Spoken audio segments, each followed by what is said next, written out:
"Doesn't like his mother," said the old lady, as if that were an answer. "I never said he did, and she adores him." "Oh, your mother's adorations!" "Don't abuse her now," the girl rejoined after a pause. The old lady forbore to abuse her, but she made up for it the next moment by saying, "It will be dreadful for Edith." "What will be dreadful?" "Your desertion of her." "The desertion's on her side." "Her consideration for her father does her honor." "Of course, I'm a brute. N'en parlons plus," said the girl. "We must go our respective ways," she added, in a tone of extreme wisdom and philosophy. Her grandmother straightened out her knitting and began to roll it up. "Be so good as to ring for my maid," she said after a minute. The young lady rang, and there was another wait and another conscious hush. Before the maid came, her mistress remarked, "Of course, then, you'll not come to me, you know." "What do you mean by coming to you?" "I can't receive you on that footing." "She'll not come with me, if you mean that." "I don't mean that," said the old lady, getting up as her maid came in. This attendant took her work from her, gave her an arm and helped her out of the room, while Rose Tramore, standing before the fire and looking into it, faced the idea that her grandmother's door would now, under all circumstances, be closed to her. She lost no time, however, in brooding over this anomaly; it only added energy to her determination to act. All she could do to-night was to go to bed, for she felt utterly weary. She had been living, in imagination, in a prospective struggle, and it had left her as exhausted as a real fight. Moreover, this was the culmination of a crisis, of weeks of suspense, of a long, hard strain. Her father had been laid in his grave 5 days before, and that morning his will had been read.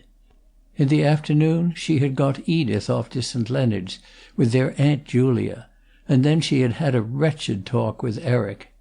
Lastly, she made up her mind to act in opposition to the formidable will, to a clause which embodied, if not exactly a provision, a recommendation singularly emphatic.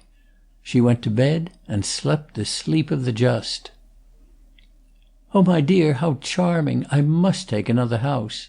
It was in these words that her mother responded to the announcement Rose had just formally made, and with which she had vaguely expected to produce a certain dignity of effect.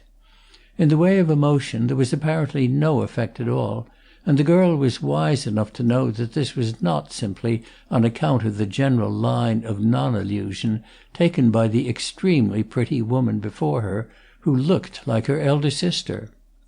Mrs. Tramore had never manifested to her daughter the slightest consciousness that her position was peculiar, but the recollection of something more than that fine policy was required to explain such a failure, to appreciate Rose's sacrifice. It was simply a fresh reminder that she had never appreciated anything, that she was nothing but a tinted and stippled surface.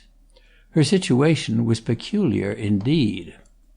She had been the heroine of a scandal which had grown dim only because, in the eyes of the London world, it paled in the lurid light of the contemporaneous. That attention had been fixed on it for several days, 15 years before. There had been a high relish of the vivid evidence as to his wife's misconduct, with which, in the divorce court, Charles Tramore had judged well to regale a cynical public. The case was pronounced awfully bad, and he obtained his decree. The folly of the wife had been inconceivable, in spite of other examples. She had quitted her children, she had followed the other fellow abroad. The other fellow hadn't married her, not having had time. He had lost his life in the Mediterranean by the capsizing of a boat before the prohibitory term had expired. Mrs. Tramore had striven to extract from this accident something of the austerity of widowhood, but her mourning only made her deviation more public. She was a widow whose husband was awkwardly alive. She had not prowled about the Continent on the classic lines. She had come back to London to take her chance. But London would give her no chance, would have nothing to say to her, as many persons had remarked. You could never tell how London would behave.